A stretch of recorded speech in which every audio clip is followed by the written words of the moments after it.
আসসালামু আলাইকুম রহমতুল্লাহ।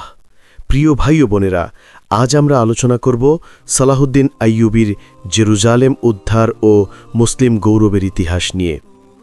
ইতিহাসের পৃষ্ঠায় এমন কিছু নাম রয়েছে যেগুলো চিরকাল মানবতার বিবেককে জাগ্রত রাখে। মুসলিম জাতির গৌরবময় অতীতে একজন বীর সেনানায়ক হলেন সালাহুদ্দিন আইয়ুবী। তিনি শুধু একজন সেনাপতিই ছিলেন না, বরং একজন ন্যায়পরায়ণ শাসক, একজন আল্লাহ ভীরু মুজাহিদ এবং ইসলামের প্রকৃত রক্ষক। জেরুজালেম শহর উদ্ধার করে তিনি শুধু একটি ভূমি দখল করেননি, বরং মুসলিম উম্মার হারানো সম্মান, আত্মবিশ্বাস ও ঐক্য পুনঃপ্রতিষ্ঠা করেছিলেন। ক্রুসেডারদের হাতে মুসলমানদের অবমাননা, জুলুম আর ধ্বংসযজ্ঞ থামানোর জন্য আল্লাহর কুদরতিতে আবির্ভূত হয়েছিলেন এই মহাবীর। 1187 খ্রিস্টাব্দে তার নেতৃত্বেই জেরুজালেম মুসলমানদের হাতে ফিরে আসে। এই ইতিহাস আজও মুসলমানদের হৃদয়ে দুঃখ ও গৌরবের মিশেল হয়ে আছে। ক্রুসেডাররা 1099 খ্রিস্টাব্দে প্রথম জেরুজালেম দখল করে। তখন তারা মুসলিম ও ইহুদি অধিবাসীদের উপর ভয়াবহ গণহত্যা চালায়। হাজারো মুসলমানকে হত্যা করা হয়, মসজিদে আগুন দেওয়া হয়, আল আকসা মসজিদ রক্তে ভেসে যায়, মুসলিম উম্মার সম্মান মাটিতে মিশে যায়। দীর্ঘ প্রায় 90 বছর এই পবিত্র নগরী তাদের হাতে বন্দী ছিল।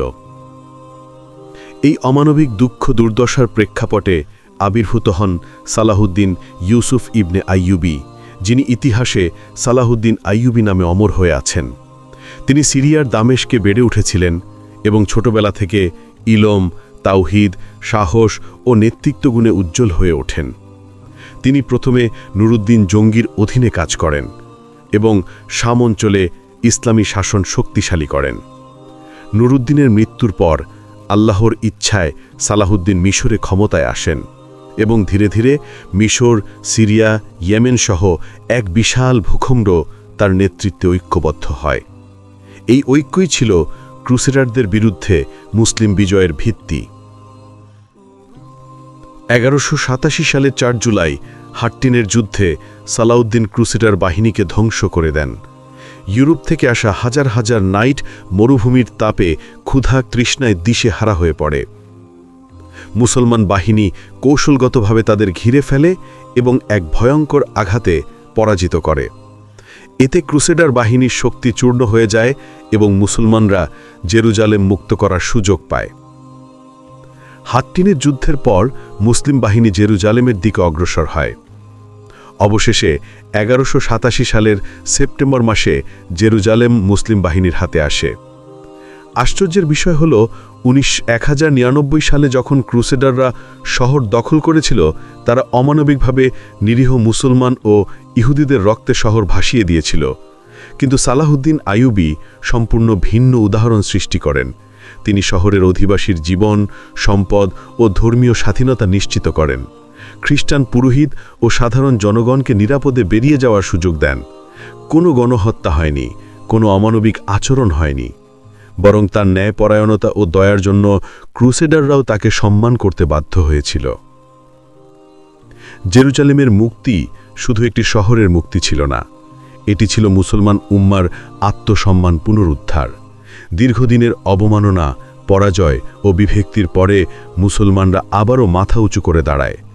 সালাহুদ্দিন আইয়ুবীর নেতৃত্ব প্রমাণ করে যে যখন মুসলমানরা আল্লাহর উপর ভরসা করে, ঐক্যবদ্ধ হয় এবং সঠিক নেতার অনুসরণ করে, তখন আল্লাহ তাদের বিজয় দান করেন।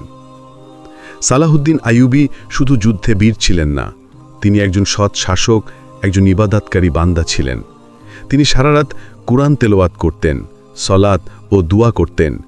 তার জীবনে কোনো বিলাসিতা ছিল না। নিজের জন্য ধন সম্পদ জমা করেননি, বরং তার মৃত্যুর সময় ব্যক্তিগত খাজাঞ্চিতে এতটুকু সম্পদও অবশিষ্ট ছিল না যে কবরের কাফনের খরচ দেওয়া যায়। এই চরিত্র ও ন্যায়পরায়ণতার কারণেই তিনি শুধু মুসলিমদের নায়ক হননি, বরং খ্রিস্টান ইতিহাসবিদদের কাছেও এক মহৎ নেতার স্বীকৃতি পেয়েছেন।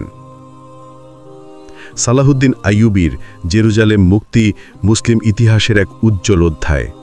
তার সংগ্রাম আমাদের শেখায় যে মুসলিম উম্মার শক্তি নিহিত রয়েছে ঐক্য, ন্যায় ও আল্লাহর প্রতি পূর্ণ আস্থায়।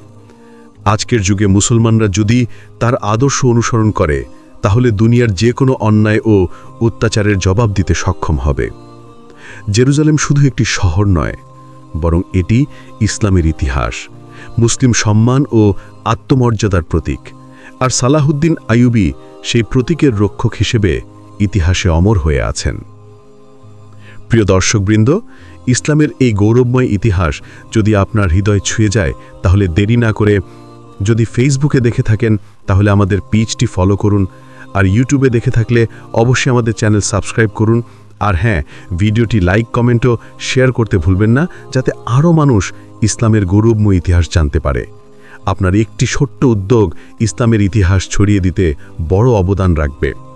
আসুন আমরা সবাই মিলে সালাহুদ্দিন আইয়ুবীর এই বীরত্বগাথা ইতিহাস ছড়িয়ে দেই, যেন মুসলিম উম্মাহ নিজেদের গৌরব ও ঐক্যকে নতুন করে চিনতে পারে। আজ এতেই শেষ করছি আজকের আলোচনা।